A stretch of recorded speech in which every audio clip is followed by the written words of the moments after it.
नमस्कार साथियों, अपन ने पिछली क्लास में महान्यायवादी के साथ साथ पढ़ा था महाधिवक्ता। अब राज्य सरकार में जो महाधिवक्ता का उल्लेख था वो था अनुच्छेद 165 में। अब अपना जो पॉइंट चलेगा वो है विधान मंडल, और इसका अपन तुलनात्मक अध्ययन करेंगे संसद के साथ। तो पहले तो मैं विधानमंडल के आपको सिर्फ 4 अनुच्छेद बताऊंगा, 168, 169, 170 और 171। पहले तो उन आर्टिकल्स के ऊपर बात करेंगे अपन, और इसके बाद 171 के बाद अपन संसद का एक तुलनात्मक अध्ययन करेंगे, संसद के पॉइंट को समाप्त करके, और फिर विधानमंडल का इसके बाद पॉइंट लेंगे। तो सुनिएगा दोस्तों, पॉइंट अपना है विधान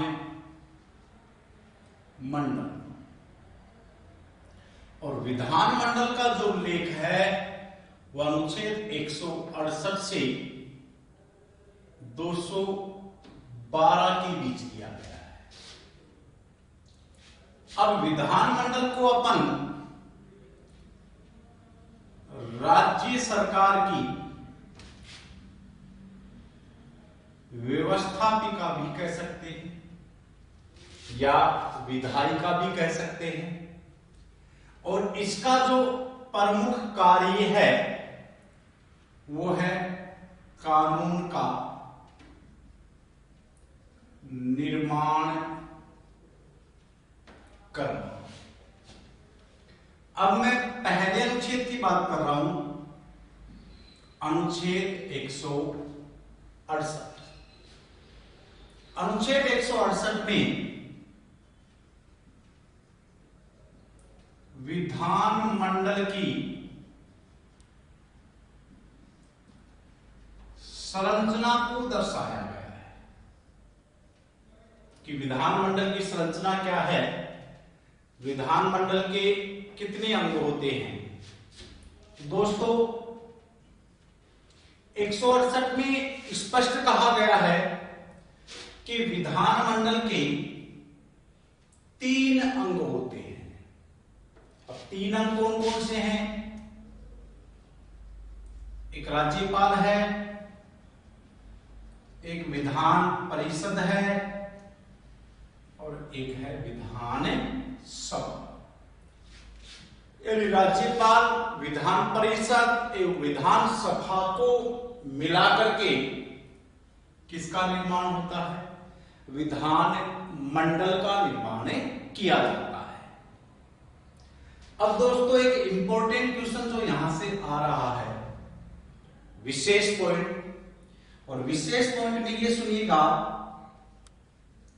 कि भारत में विधानमंडल के 2 संरचनाएं पाई जाती हैं। कुछ राज्यों में द्विसदनात्मक विधानमंडल है। द्विसदनात्मक विधानमंडल का मतलब है कि वहां 2 सदन है, विधान परिषद भी है और विधान सभा भी है। लेकिन शेष राज्यों में, लगभग अधिकांश राज्यों में एक सदनात्मक विधानमंडल है। एक सदनात्मक विधानमंडल का मतलब है राज्यपाल है और विधानसभा है, वहां विधान परिषद नहीं है। तो एक बात तो ये ध्यान रखिएगा, पहला पॉइंट, कि द्विसदनात्मक विधानमंडल कहां पर है? द्विसदनात्मक विधानमंडल का मतलब है कि विधान परिषद और विधान सभा। अब जहां द्विसदनात्मक विधानमंडल है वहां पर विधानमंडल की संरचना क्या हो जाएगी? यही संरचना हो जाएगी दोस्तों, राज्यपाल, विधान परिषद और विधान सभा। अब सुनना सर यहां पे आराम से, कि पहले भारत में 7 राज्यों में द्विसदनात्मक विधानमंडल हुआ करता था। कितने राज्यों में दोस्तों? 7 राज्यों में। और 7 राज्य हैं बिज्जू काउंटी। बी का मतलब है बिहार, जी का मतलब है J&K, यू का मतलब है यूपी, के का मतलब है कर्नाटक, ए का मतलब है आंध्र प्रदेश, एम का है महाराष्ट्र और टी का है तेलंगाना। ये 7 राज्य थे पहले, दोबारा सुन लो। B Bihar, J J&K, U UP, K Karnataka, A Andhra Pradesh, M Maharashtra और टी तेलंगाना। लेकिन अब इसमें परिवर्तन क्या हुआ है? वर्तमान में केवल 6 राज्यों में ही विधानमंडल है, यानी द्विसदनात्मक विधानमंडल है। कितने राज्यों में? 6 राज्यों में। क्योंकि जम्मू और कश्मीर जो राज्य पुनर्गठन अधिनियम आया है, इसके तहत जम्मू कश्मीर को केंद्र शासित प्रदेश का दर्जा दिया गया और केंद्र शासित प्रदेश का दर्जा देने के कारण जम्मू कश्मीर से विधान परिषद को समाप्त कर दिया गया और यहां केवल क्या है? विधानसभा है। अतः वर्तमान में 6 राज्यों में द्विसदनात्मक विधानमंडल है और 6 राज्यों में ये जम्मू कश्मीर निकाल दो बाहर, तो फिर हो जाएगा बिहार, यूपी, कर्नाटक, आंध्र प्रदेश, महाराष्ट्र और तेलंगाना। अब जो 6 को छोड़ करके शेष जो राज्य हैं, उन शेष राज्यों में एक सदनात्मक विधानमंडल है। एक सदनात्मक विधानमंडल का मतलब क्या है? कि वहां विधानमंडल का निर्माण राज्यपाल प्लस विधानसभा से हुआ है। और राजस्थान में भी वर्तमान में एक सदनात्मक विधानमंडल ही है। और राजस्थान विधानमंडल की संरचना क्या होगी?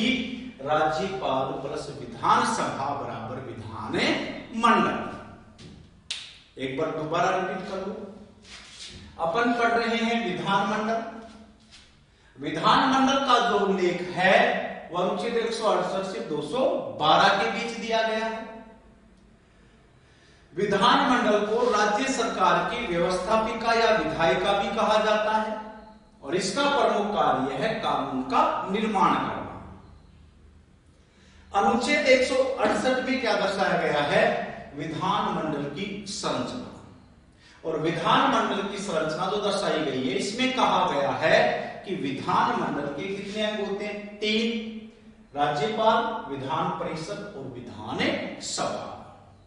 अब जो अपना मुद्दा आ रहा है कि भारत में कुछ राज्यों में द्विसदनात्मक विधानमंडल है एवं शेष राज्यों में एक सदनात्मक विधानमंडल है। द्विसदनात्मक विधानमंडल का मतलब है कि वहां विधान परिषद भी अस्तित्व में है। अब भारत में कुल कितने राज्यों में द्विसदनात्मक विधानमंडल थी? तो पहले 7 राज्य थे, बिज्जू काउंटी। लेकिन जम्मू कश्मीर राज्य पुनर्गठन अधिनियम के तहत जम्मू कश्मीर को वर्तमान में केंद्र शासित प्रदेश का दर्जा दे दिया गया है और वहां से विधान परिषद को समाप्त कर दिया गया है। अतः जम्मू कश्मीर में वर्तमान में केवल विधानसभा है, इसीलिए वर्तमान में केवल 6 राज्यों में ही द्विसदनात्मक विधानमंडल है। अब 6 राज्य कौन कौन से हैं? बिहार है, यूपी है, कर्नाटक है, आंध्र प्रदेश है, महाराष्ट्र है और तेलंगाना है। इसके बाद में शेष राज्यों में क्या है? एक सदनात्मक विधानमंडल है। एक सदनात्मक का मतलब है वहां विधानमंडल जो होगा वो होगा राज्यपाल प्लस विधानसभा से मिलकर के बना हुआ होगा। और राजस्थान में भी वर्तमान में एक सदनात्मक विधानमंडल है। अब वो तो अपन जब राजस्थान स्पेशल टॉपिक लेंगे विधानसभा का, तब आपको बताएंगे कि राजस्थान में भी द्विसदनात्मक विधानमंडल की सिफारिश भेजी जा चुकी है, यानी विधान परिषद के निर्माण की सिफारिश संसद को भेजी जा चुकी है राजस्थान में। लेकिन उसकी चर्चा यहां पर आगे करेंगे। क्लियर है?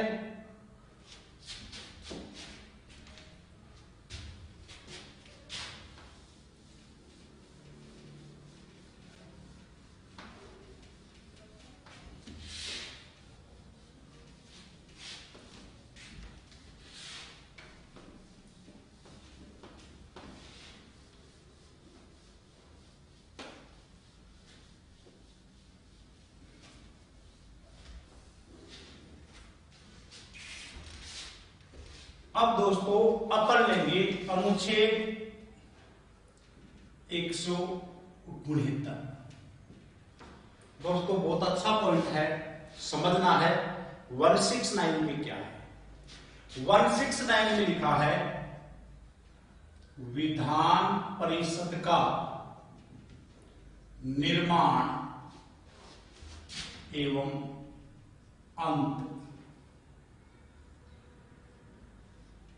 देखिएगा दोस्तों कि विधान परिषद का किसी राज्य में निर्माण किया भी जा सकता है, तो उस राज्य से विधान परिषद को समाप्त भी किया जा सकता है। अब मैं पहले पॉइंट की बात कर रहा हूं कि विधान परिषद का किसी राज्य में निर्माण करवाना है या किसी राज्य से विधान परिषद को समाप्त करना है, तो निर्माण करवाने की और समाप्त करने की शक्ति किसमें निहित है? तो विधान परिषद के निर्माण एवं समाप्त करने की शक्ति संसद में निहित है। और संसद यह कार्य, यह का मतलब विधान परिषद का निर्माण एवं अंत, संसद यह कार्य अपने कौन से बहुमत से करेगी? साधारण बहुमत से करेगी। दोस्तों कौन से बहुमत से करेगी? साधारण बहुमत से। पहला क्वेश्चन तो ये हो गया आपका कि किसी भी राज्य में विधान परिषद का निर्माण एवं अंत करने की शक्ति किसमें निहित है? ए राष्ट्रपति, बी राज्यपाल, सी संसद, डी इनमें से किसी में नहीं। तो आपका राइट आंसर क्या होगा? संसद। अगला क्वेश्चन ये आ जाए कि संसद जो विधान परिषद का निर्माण करती है वह अपने कौन से बहुमत से करती है? साधारण बहुमत से करती है या विशेष बहुमत से करती है या विशेष बहुमत पर आद्य राज्यों के समर्थन से करती है या इनमें से किसी के द्वारा नहीं करती? तो किसके कौन से बहुमत से करेगी? साधारण बहुमत से करेगी।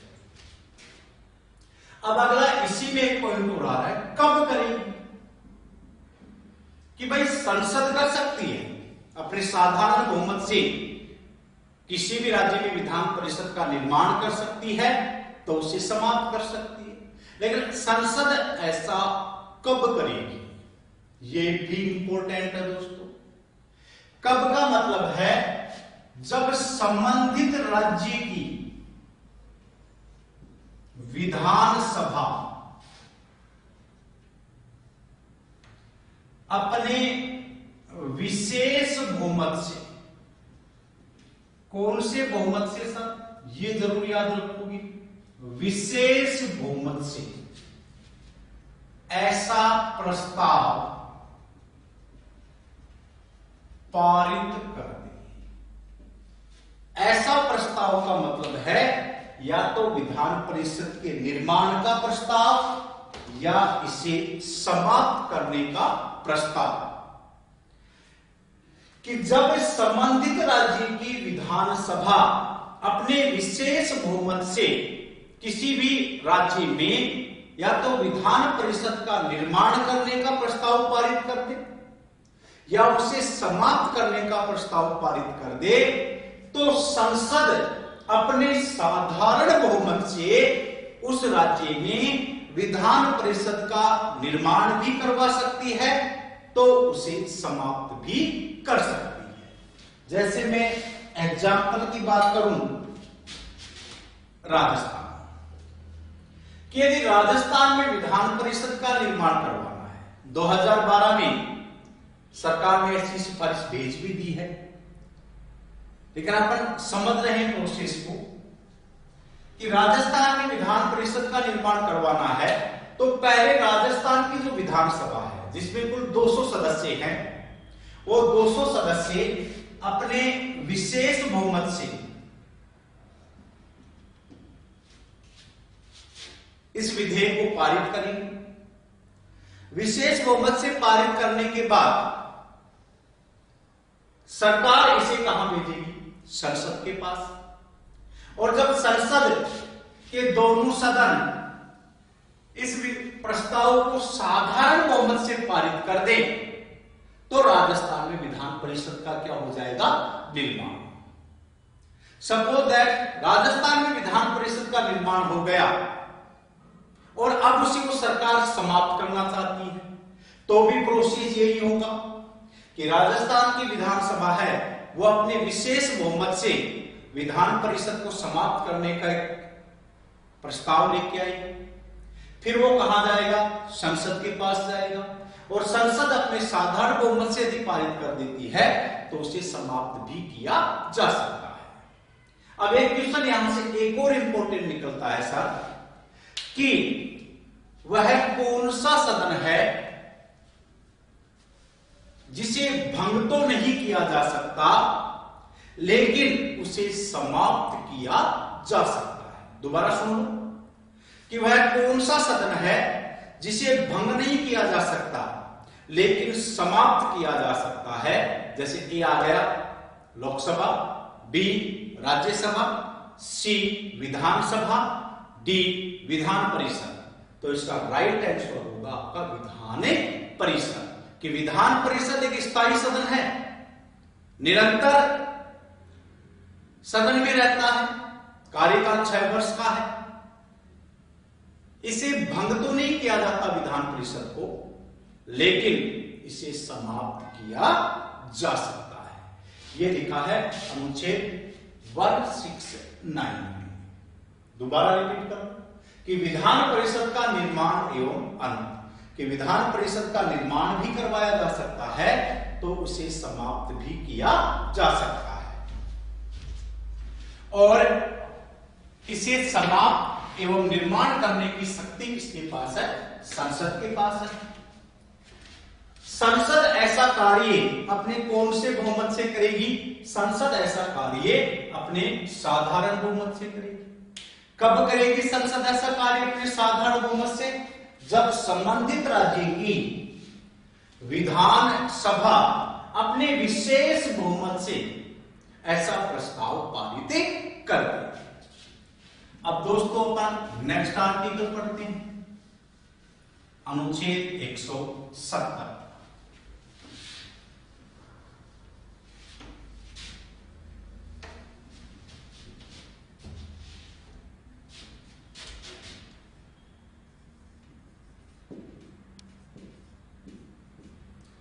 अनुच्छेद 170 में है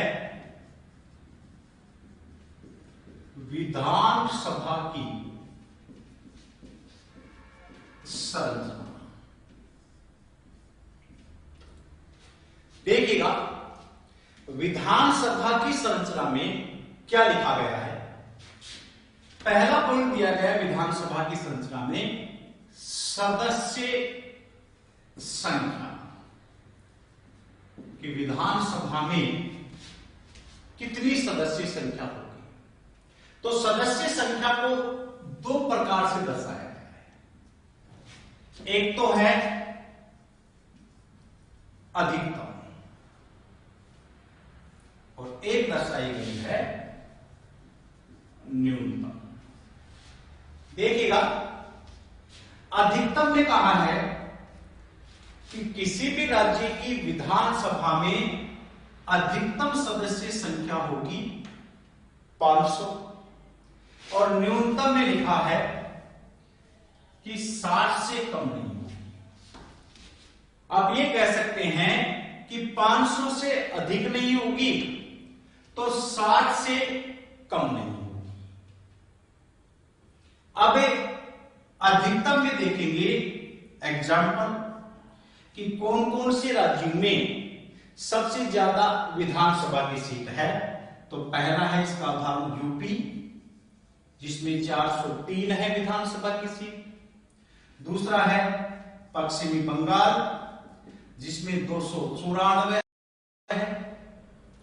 तीसरा है महाराष्ट्र, जिसमें है 288।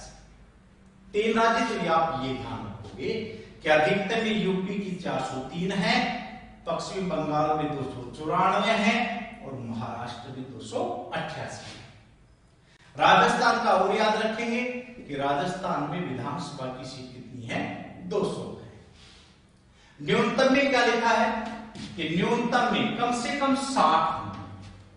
लेकिन दोस्तों यहां से कई बार क्वेश्चन पूछा गया है, इस 60 के अपवाद भी हैं और अपवाद है 4 राज्य। दोस्तों ये क्वेश्चन याद रखेंगे कि कम से कम 60 लिखा है, लेकिन भारत में कौन कौन सी विधानसभा में सदस्य संख्या 60 से कम है। तो 4 राज्य हैं, गोवा, एक है मिजोरम। गोवा और मिजोरम दोनों में विधानसभा की सीट है 40 से 40। गोवा में भी 40 है और मिजोरम में भी 40 है। इसके बाद में है सिक्किम।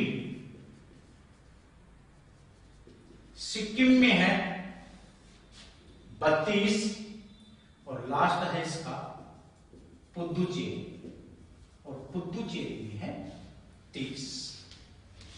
पहली बात तो ये ध्यान रखिए कि न्यूनतम 60 है और इसकी 4 अपवाद है। गोवा और मिजोरम दोनों में कितनी आ गई, 40-40। सिक्किम में आ गई 32 और पुदुचेरी में कितनी आ गई, 30 आ गई। ये लिखा है अनुच्छेद 170 में। पहला पॉइंट सदस्य संख्या।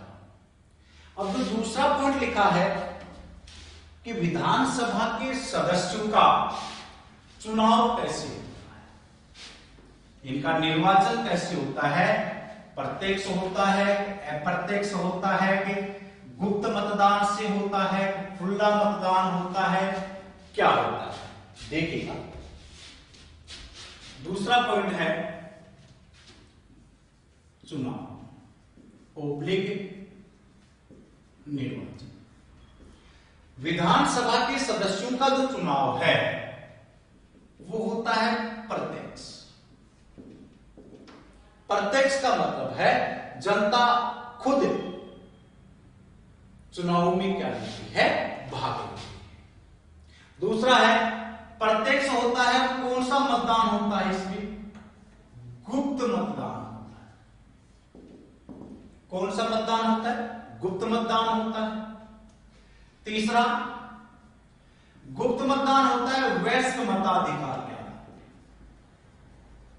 कौन से मताधिकार के आधार पर होता है, वयस्क मताधिकार के आधार पर।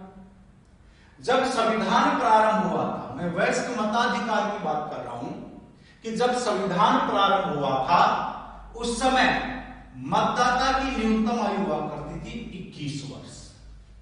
प्रारंभ की बात कर रहा हूं, 26 जनवरी 1950। लेकिन फिर एक संविधान संशोधन लाया गया 61वां संविधान संशोधन 1989।